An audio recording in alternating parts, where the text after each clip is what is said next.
Mes salutations et soyez la bienvenue. Je commencerai cette vidéo en remerciant l'antique civilisation grecque qui nous a légué un vocabulaire très riche et parmi ce lexique antique dont nous avons hérité, il est un mot que les joueurs de PlayStation doivent bien connaître. Aussi, voici ma première question.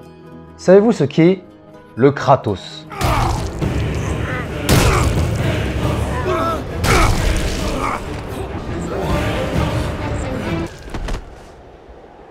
Évidemment, les joueurs de God of War savent que Kratos est le nom du plus terrible bourrin de l'univers des jeux vidéo. Oublions le prénom de l'impitoyable combattant et concentrons-nous sur le mot.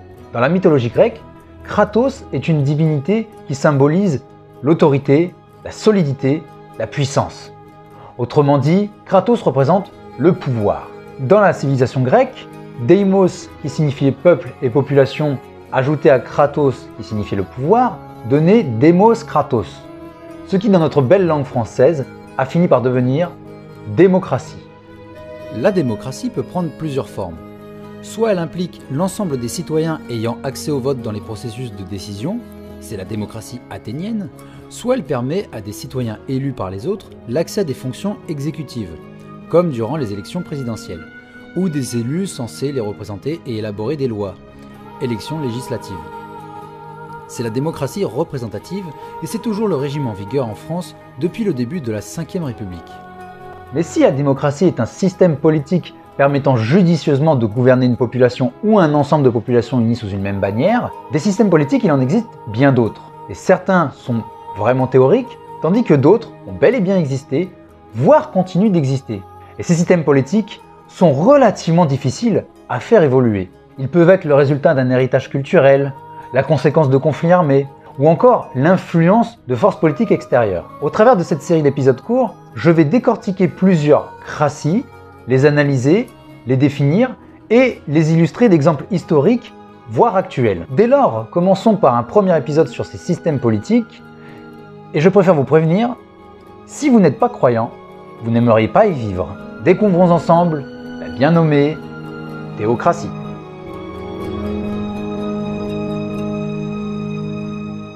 La théocratie trouverait son origine chez Titus Flavius Joseph, un citoyen romain né en 37 après Jésus-Christ dans la province de Judée. Le mot est composé de théos, signifiant les dieux, et kratos, le pouvoir.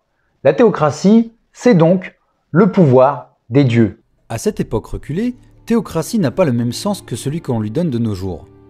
Le terme de Titus Flavius a pour but d'indiquer que Dieu, étant gouverneur de toute chose qui vit dans le monde, la politique des hommes n'est donc qu'une émanation de sa volonté. Ainsi, qu'importe les décisions des empereurs, qu'importe les ambitions des rois, s'ils sont amenés à diriger les peuples, ils ne le font qu'à travers la volonté de Dieu. Aucun pouvoir sur terre n'échappe au Créateur divin. Par extension, cela signifie également que les croyants n'avaient pas d'intérêt pour la chose politique. L'avenir montrera à bien des reprises qu'il n'en est rien. D'ailleurs, comme je le racontais dans le podcast dédié aux formes d'autorité, tout ce qui est sacré, considéré comme au-dessus de la compréhension humaine, est une source d'autorité, est une source de pouvoir. Cela permit la constitution de cultes, et lorsqu'un culte a converti une population suffisamment importante, ses représentants obtiennent une influence politique. Mais depuis le 19e siècle, et jusqu'à nos jours, le mot théocratie sert surtout à désigner un pays dont les lois et la constitution s'appuient sur des textes religieux, ou dont le gouvernement est fortement influencé par la religion. On parle aussi de théocratie lorsque le gouvernement est majoritairement composé de religieux. L'économiste et sociologue allemand Max Weber parlera lui de hiérocratie. Hieros signifiant ce qui est sacré, pour désigner un gouvernement composé exclusivement de croyants. Mais la nuance toute relative entre les deux termes fera que seul celui de théocratie s'implantera dans l'esprit collectif. Et en ce qui concerne les exemples de tels régimes, l'histoire n'en manque pas. Entre 1642 et 1959, le Tibet était sous la direction d'une autorité réunissant le politique et le religieux en une seule et même personne, le Dalai Lama. Ce guide suprême était considéré comme ni plus ni moins que l'incarnation terrestre du, attention soyez prêts, Bodhisattva Avalokiteshvara. Les Tibétains devaient suivre les préceptes de leur foi dans toutes leurs activités et certains Dalai Lama, à l'instar de quelques-uns de nos papes, s'arrogèrent un pouvoir absolu. Et puisqu'on parle de pape, il est impossible de ne pas citer le Vatican lorsqu'on parle de théocratie. Même si l'influence du Saint-Siège sur les dirigeants est aujourd'hui assez symbolique, il fut un temps où le Vatican exerçait un pouvoir aussi bien sur les corps que sur les esprits du vieux monde. N'oublions pas également l'Égypte antique et ses dynasties pharaoniques, dont les rituels religieux étaient au cœur du pouvoir, de la naissance des héritiers à leur prise de fonction, et ce jusqu'à leur mort et même au-delà. Enfin, dans l'univers fictif de Warhammer 40 000, l'impérium de l'humanité est une théocratie technologique dirigée par l'empereur Dieu, véritable divinité dont les guerriers surhumains protègent les habitants contre les menaces matérielles et immatérielles surgissant du cosmos.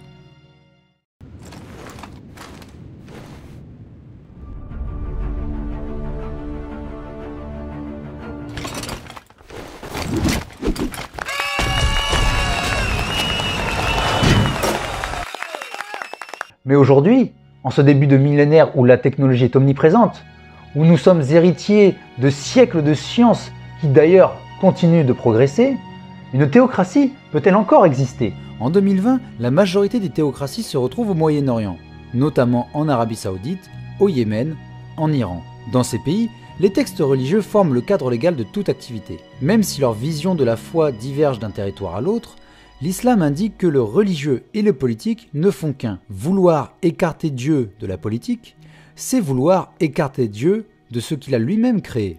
Et malgré la mondialisation, qui a ouvert certains de ces pays au mode de vie asiatique ou occidental, la religion s'accroche d'une main ferme au pouvoir et tenter de s'en émanciper peut s'avérer fatal pour ses habitants les plus libres d'esprit.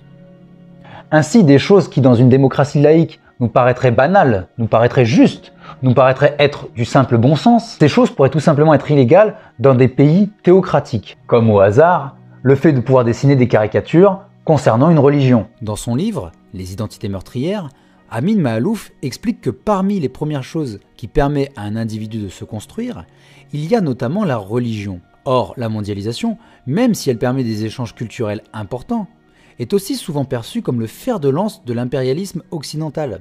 Et évidemment, cette expansion des marchés qui permet à une poignée d'entreprises d'une poignée de pays d'importer un mode de vie axé sur la consommation et les plaisirs en tout genre, cela ne plaît pas à toutes les nations. Ainsi, les pays théocratiques ont tendance à limiter leur échange économique avec les pays extérieurs. Elles aiment également garder le contrôle sur les entreprises étrangères qui souhaitent s'installer sur leur territoire. La sobriété, la discipline morale et une vie réglée autour de la religion deviennent des remparts face à un mode de vie extérieur considéré comme décadent.